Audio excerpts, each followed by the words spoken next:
மாணவரியான தமிழ் மொழிக்கு வணக்கத்தை தெரிவித்துக் கொண்டு கூடியிருக்கும் அவைக்கும் வணக்கத்தை தெரிவித்துக் கொள்கிறேன். இங்கு பட்டிமன்றம் எப்படி நடக்கப் போகிறது என்று கேட்டால், மாணவர்களுக்கு அலைபேசி கிடைக்கும் முக்கிய காரணம் மாணவர்களா, பெற்றோர்களா அல்ல சமுதாயமா என்ற தலைப்பில் மூவர் நம்மிடம் கலந்துரையாட தயாராக இருக்கிறார்கள். கருத்தை சுவைக்கு எல்லாரும் தயாராக இருக்கிறது. முதலில் கடுகு சிரித்தாலும் காரம் குறையாது, அதுபோல இவர் சிறிதாக இருந்தாலும் இவர் பேச்சு என்றும் குறையாது என்று கூறி மாணவர்கள் சார்பில் கோகுல்ராஜை அழைக்கிறேன்.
ஒரு குழந்தை சின்ன குழந்தை சாப்பாடு சாப்பிடுனா அந்த காட்டி சாப்பாடுறாங்க, இந்த காட்டி சாப்பாடுறாங்க. இப்போ போன்ல உருளைக்கிழங்கு செல்லக்குட்டி எங்க போச்சு கேட்டாதான் அந்த குழந்தை சாப்பிடுன்றாங்க. அது மட்டுமா பெற்றோர்களும் தப்பு பண்றாங்க. குழந்தை கூட சேர்ந்து ரீல்ஸ் பண்றாங்க. குழந்தை வாங்க சொல்லிட்டு குழந்தை கூட சேர்ந்து ரீல்ஸ் பண்றாங்க. நான் அதை பண்றேன், இதை பண்றேன், இதை பண்றேன். ஏதாவது குழந்தைகள் பெற்றோர்களுக்கு சொல்லி கொடுத்தாதாங்க தெரியும். குழந்தைகிட்ட முதல்ல அன்பாவும் அரவணைப்பாவும் பேசணுங்க. நீங்க அந்த பக்கம் வேலையை பாருங்க, இவங்க அந்த பக்கம் வேலையை பாருங்க. அந்த குழந்தை மட்டும் வீட்டுல இருந்து என்னென்ன பண்ணும் சொல்லுங்க ஐயா, நீங்களே கரெக்டா? சரி, இந்த கதையை எங்க பாத்தீங்க முதல்ல? அது எல்லா சமுதாயத்திலும் நடக்க வேண்டியதுதாங்க ஐயா. எங்கள் எதிர் வீட்டிலே நடத்தி கொண்டு இது ஒரு கொடுமையான விஷயம் ஐயா. இதெல்லாம் பார்த்து கொண்டும் இவ்வளவு அழகாக பொய்கொள்ளாம அள்ளி அள்ளி பொய்கொள்கிறாங்க எதிர்த்தரப்புவாதிகள். இவர்களுக்காக நாம் என்ன செய்ய வேண்டும் என்றே கொண்டு 18 வயதுக்கு உட்பட்டவர்கள் அனைவரும் குழந்தைகள் தான் என்று அரசாங்கமே கூறுகிறது.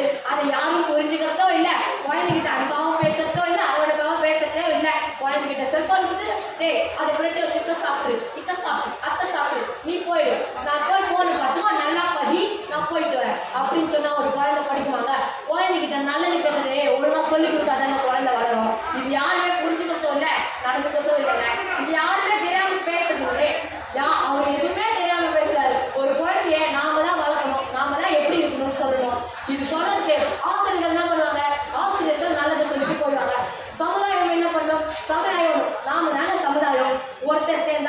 ஒரு 3 பேர் சேர்ந்தா ஒரு குடும்பங்க, 10 பேர் சேர்ந்தா ஒரு தெருங்க, 100 பேர் சேர்ந்தா 100 பேர் சேர்ந்தா ஒரு இது மட்டுங்க, 1000 பேர் 10,000 பேர் சேர்ந்தா ஒரு ஊருங்க, லட்சம் பேர் கோடி பேர் சேர்ந்தா ஒரு மாநிலங்க, கோடிக்கணக்கான பேர் ஒரு இது இருந்தால் அது ஒரு நாடுங்க.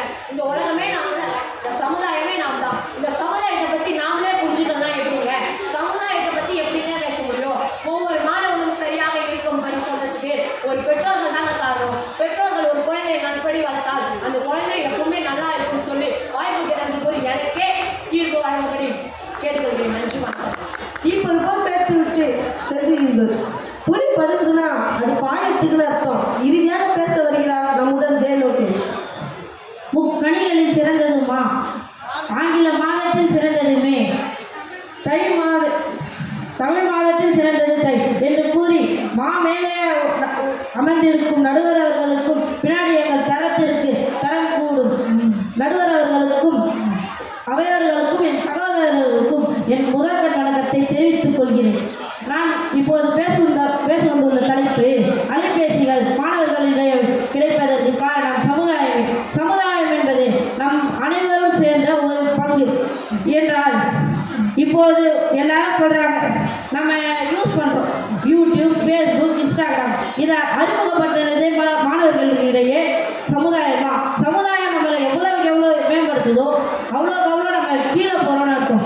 இப்போ நம்ம வீட்டில் சாப்பாடு செய்யறத விட ஒரு ஆப் இருக்குது, ஸ்விக்கி, அதை எடுத்து போடுங்க, என்ன வேணுமோ வாங்கிக்கோ, அவள் தான், இதோட முடிஞ்சுது. ஆனால் சமுதாயத்துக்கு தெரியாது அது நம்மளை சோம்பேறி ஆக்குதுன்னு.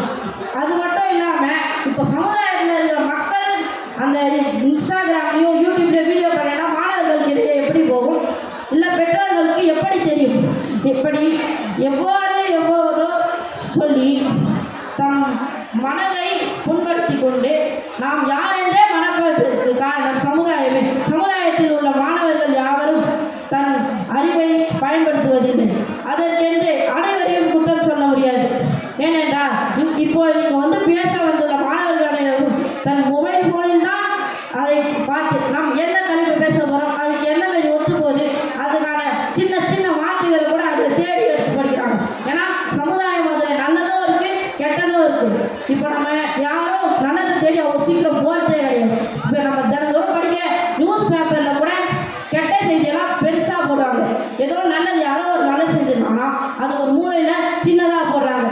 அது கூட ஏன் நம்ம நெகட்டிவாக அதிகமாக சிந்திக்கிறதுனால அதை பற்றி பேசுறதுனால இப்போ ஒரு நல்லது நடந்துன்னா ஓகேப்பா சரிப்பா நல்லது அப்படின்னு முடிச்சிடுறாங்க. இதே மாதிரி தான் சமுதாயத்தில் இப்போ நம்ம மாணவர்களே கூட எடுத்துக்கலாம். நம்ம இப்போ இன்ஸ்டாகிராம் டவுன்லோட் பண்ணிட்டேன், இப்போ எனக்கு ஃபாலோவர்ஸ் இவ்வளோ வருடா அப்படின்னு சொல்லிட்டு கெத்தாக சொல்கிறாங்க. ஆனால் அவங்களுக்கு அது மட்டும் கெத்து இல்லை. நான் இவ்வளோ மார்க் எடுக்கிறேன், இப்போ தமிழில் இவ்வளோ, இங்கிலீஷில் இவ்வளோ, ஒவ்வொரு சப்ஜெக்ட்லையும் ஒவ்வொரு மார்க் எடுக்கிறேன்னு சொல்லி அதுக்கேற்ற மாதிரி பேசி தன்னோட அறிவை இன்னும் மேம்படுத்துறதுக்கு ஃபோனில் எவ்வளோ விஷயம் இருக்குது. ஆனால் மாணவர் யாரும் அதை பற்றி சிந்திக்கிறது இல்லை. ஒரு சில மாணவர்களுக்கு அது மட்டும் தெரிஞ்சிச்சு. இப்போ நமக்கு தேவையான எல்லாமே இருக்குது. நம்ம தீயதை நோக்கி போகிறோமா நல்லதை நோக்கி போகிறோமான்னு சொல்கிறது சமுதாயம் கிட்ட இருக்குது. சமுதாயம் நல்லதை இன்னும் கொஞ்சம் தெளிவாக சொல்லிச்சுன்னா மாணவர்களும் நல்லதை நோக்கி போகலாம். இதுவே சமுதாயம் பெரிய பெரிய கார்பரேட் கம்பெனியில் கூட அவங்க கெட்டது பண்ணுறாங்கன்னா தெரியாது. இது சின்ன ஒரு மிடில் கிளாஸ் குடும்பத்தில் ஒரு சிறிய தவறு நடந்துடும், அது பெரிய பிரச்சனையாக எடுத்து போட்டு இந்த மாவட்டத்தில் இந்த மாதிரி நடந்துச்சு. நெகட்டிவ்ன்றது சமுதாயம் கிரியேட் பண்ணுறது. ஏன்னா அதுக்கெல்லாம் அதிக வேல்யூ இருக்குன்னு நினைக்கிறாங்க. இதற்கு காரணம் சமுதாயம் என்பது நம்ம கையில் தான் இருக்குது. நம்ம எல்லாரும் இனிமேல் பாசிட்டிவ் பார்த்து போனோம்னா சமுதாயத்தில் மாணவர்களோ அல்லது பெற்றோரோ யார் கையிலையுமே ஃபோன் இருக்கும். ஆனால் அந்த ஃபோனில் நல்லது மட்டும்தான் இருக்கும். இந்த மாதிரி சொல்லி விடைபெறுகிறேன். நன்றி, வணக்கம். நன்றி. இப்போது நீங்கள் மூவரும் பேசியதில் எனக்கு சிறிது தோன்றுகிறது. அப்போதெல்லாம் பெற்றோர்கள் நாம் இருவர் நமக்கு ஐவர் என்று இருந்தார்கள். சிறிது காலம் கடந்தது, நாம் இருவர் நமக்கே இருவர் என்று காலம் இருந்தது. இப்போதெல்லாம் பெற்றோர்கள் எப்படி இருக்கிறார்கள் என்று தெரியுமா? நாம் இருவர் நமக்கு ஒருவர் என்று ஒருவரை மட்டும் தன் பிள்ளையாக பார்க்கிறார்கள். அந்த ஒருவரை பிள்ளையாக பார்க்கும் பொழுது அவருக்கு மிகுந்த செல்லத்தையும் கொடுக்கிறார்கள். செல்லம் கொடுக்க கொடுக்க அவன் அழிவு பாதைக்குள் செல்கிறான் என்று பெற்றோர்களுக்கு இன்னும் தெரியவே இல்லை. அதை நாம் முதலில் தெரிந்து கொள்ள வேண்டும். இதுக்குதான் வள்ளுவர் முன்பே சொல்லியிருந்தார், கண்டிப்பு இருக்கும் இடத்தில் தான் பணிவு இருக்கும் என்று. இப்போ கண்டிப்பு இருக்கும் இடத்தில் நாம்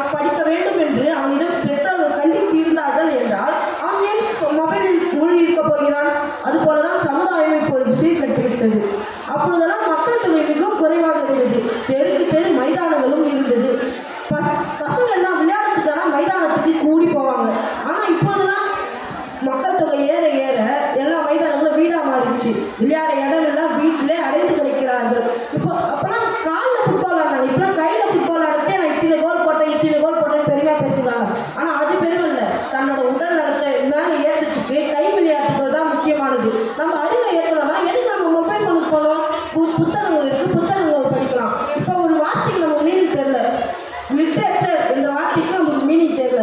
அப்படின்னா நம்ம என்ன பண்ணணும்? கூகுளில் போய் தேடுங்க, டிக்ஷனரியில் போய் தேடும்போது மேலே ஒரு வார்த்தை இருக்கும், கீழே ஒரு வார்த்தை இருக்கும். இந்த மாதிரி எல்லா வார்த்தையும் நம்ம கண்ணில் பார்க்கும்போதே ஒரு வார்த்தை பார்க்கறதுக்கு போனாலே நம்ம 10 வார்த்தை மனப்பாடம் பண்ணலாம். ஆனால் ஃபோனில் அப்படி கிடையாது. லிட்ரேச்சருக்கு தமிழ் மீனிங் கூகுளில் போட்டோன்னா ஒரே ஒரு வார்த்தை தான் வருது. மாணவர்கள் எப்போ ஃபோன் எடுக்கக்கூடாது அப்படின்னு நினைக்கிறாங்களோ அப்போ ஃபோன் எடுக்க மாட்டான்னு சொல்லிட்டு நம்ம கோகுல்ராஜ் சொல்லியிருந்தாரு. ஆனால் அந்த மாணவர்கள்கிட்ட ஃபோனை கொடுத்து இது பண்ணுடா அது பண்ணுடான்னு சொல்கிற பெற்றோர்கள் ஏராளமாக இருக்காங்க. படிக்கிறதுக்கு ஃபோனை கொடுக்குறாங்க, படிக்காத பெற்றோர்கள் சொல்கிறாங்க படிக்கிறதுக்கு தான் ஃபோன் பார்க்குறானான்னு சொல்லிட்டு அந்த பெற்றோர்களுக்கு ஃபஸ்ட்டு சரியாக தெரியுமான்னு தெரியல. படிக்கிறதுக்கு தான் ஃபோன் பார்க்கணும் அப்படின்ற ஒரு சரியான ஒரு சமுதாயம் இருந்ததுன்னா, சமுதாயத்தில் அந்த பிரச்சனை இல்லாமல் இருந்ததுன்னா மாணவர்களே சீரழிஞ்சு போகிறாங்க. இப்படி 3 கருத்துலையும் பேசிய அளவுக்கு நன்றி. இப்பொழுது தீர்ப்பு என்னன்னா, பெற்றோர்கள் வந்து சரியாக இருந்தார்கள்னா, ஏன்னா பிறந்த குழந்தையிலிருந்தே பெற்றோர்கள் தான் நம்ம கூட இருக்கிறார்கள். பெற்றோர்கள் சரியாக இருந்து மாணவர்களை படிக்கிறதுக்கு மட்டும் ஃபோன் கொடுத்து புத்தகங்களை மிகுதியாக வாங்கி கொடுத்தார்கள் என்றால் மாணவர்கள் அழிந்து போக வாய்ப்பில்லை. மாணவர்களுக்கு அதிக அலைபேசி பயன்பாடு கிடைப்பது பெற்றோர்களால் என்று கூறி நான் விடைபெறுகிறேன். நன்றி, வணக்கம்.